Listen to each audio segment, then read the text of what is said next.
I call the honourable member Phil Twyford. Mr. Speaker, the previous Speaker from the government side would like to portray this budget as a balanced, sensible, compassionate budget. But I don't think so, and nor, Mr. Speaker, do the people of Te Atatu. The Minister of Finance has demonstrated with this budget his higher calling as a bean counter, sir, and I say that with apologies to bean counters around the country. This minister's goal, his big goal, is visionary. He wants to balance the books. Not for him, the idle dreams of nation building, of building great things, of liberating the potential of our young people. No, the fantastic vision of this finance minister is to balance the books. He's determined to do it, sir, by 2014, and to do that, he will make cuts. He will make cuts that will squeeze the life out of low and middle income New Zealanders.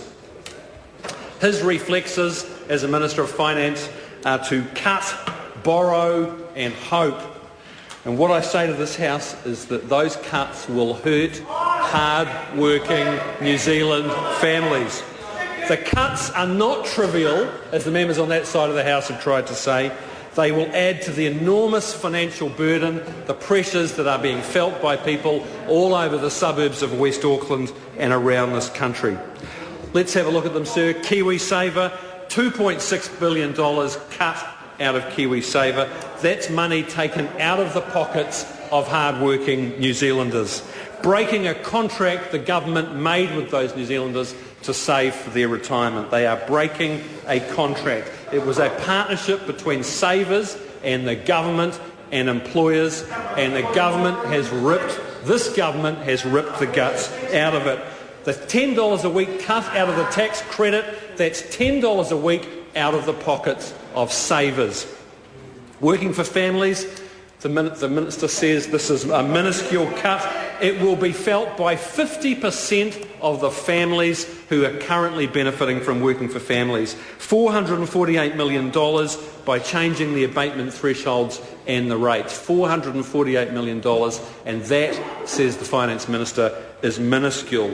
A family of four earning $80,000 a year will lose up to $50 a week. $50 a week out of being taken out of the household budgets by this government, a family earning $80,000 a year. And that, sir, is something that the Minister says is minuscule. Well, I'm telling the members on that side that there are plenty of families in Te Atatu who are in that position, who earn $80,000 household income, and they are losing $50 a week because of this government's cuts. Let's look at health and education. $1.2 billion in specified cuts, another $1 billion in unspecified cuts. That's how this government manages the economy. They say to the heads of the public service, you've got to cut $1 billion out of your budgets. I don't care how you do it, just make the cuts. Well, I say, watch out Rangeview Intermediate, watch out Tirimawana School, watch out Massey College, because you're going to feel it. You're going to feel it in your operating grant next year, and that's a fact. Look out Waitakere Hospital. You're going to feel the edge of those cuts in the next financial year. So who's taking the hit in this budget? Who's picking up the tab for the corporate bailouts? Who's paying the bill for the rebuilding of Christchurch? It's being laid fairly and squarely at the door of low and middle income New Zealanders by this budget, and that no matter how much the members on that side of the House grizzle and moan and roll their eyes, they cannot avoid responsibility for what this budget is doing to low and middle income New Zealanders, because they are the ones who are struggling to save for their retirement. They are the ones who rely on the extra dollars that they get from working for families. They are the ones, sir, who rely most heavily on being able to send their kids to a good local school and not have to drive them across the other side of the town. They are the ones who rely most heavily on being able to afford to get their kids to the local doctor when they're sick. And all those things are going to be squeezed by this budget. Last weekend I talked to a young couple who live in Larissa Ave in Henderson. He's a security guard, she works in customer service. Their rent's gone up $60 a week They've had to move across town because they couldn't afford the cost of petrol to get to work and back every day. And worst of all, sir, they haven't been able to get their 3-year-old son into early childhood education because the fees have gone up and they simply cannot afford it. And this government, this budget, does nothing for that family. It does nothing to help them. This young couple, sir, are paying the price of a failed economic policy by this national government. But, sir, we know that New Zealanders are reasonable people. We know that they're patient. They understand that the money has to come from somewhere. They know that the government's finances have taken a hit from the earthquake in Christchurch. They are patient and they are understanding. And actually, sir, all this would be okay if they at least knew there was a plan to get the economy moving together. It would be okay if they knew that this government had the slightest resemblance of an economic development strategy for New Zealand. But that's the thing, sir, there is no plan. There is no plan. And the other thing that would make it bearable is that if people were paying their fair share of the burden. But what people instinctively know is that this government, through this budget, is laying the cost of Christchurch, it's laying the cost of the recession at the doorstep of low and middle income earners, sir. The idea of people paying their fair share is a foreign concept to this government. Mr. Speaker, the budget has major credibility problems. As the days have passed since Budget Day, it's become increasingly clear that the budget is built on very shaky foundations. The numbers are dodgy, the growth forecasts are optimistic, to say the least. It relies on $1 billion of unallocated cuts to public services.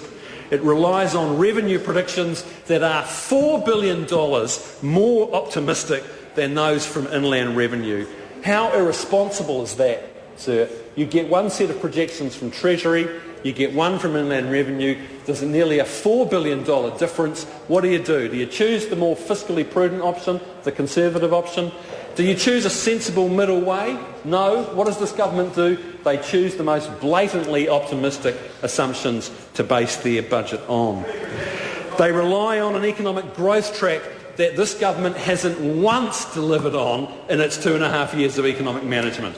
And you look at the growth curve, sir, after the last budget, and the government predicted it was going to go up. What did it do? It went down. You look at the growth curve from the last 6-monthly update. The government said the growth was going to jobs and the economy were going to go up. What did it do? It went down. But with a touching faith, sir, a touching faith in their own projections, they're predicting yet again that growth will go up on the basis of this budget with nothing at all to substantiate that. I think this minister is the manana minister. Growth is always going to come tomorrow. Manana. And finally, sir, this budget relies on the dodgy accounting for unmandated asset sales. And that, Mr. Speaker, is, I think, perhaps the worst thing about this budget. And it's the thing that really sticks in the throat of the people that I talk to in the electorate day on day. By 2-1, the polls tell us, people oppose this government's policy of asset sales. Well, based on the conversations I've been having in Te Arotu over the last few weeks, I would say in that area it's more like 9-1. 9-1. People against this government's policy of asset sales. They know, sir, that this government is trying to sell them something that they already own. They know that there's no economic logic in selling off your highest performing state assets, the income stream from which the government relies on to service the national debt.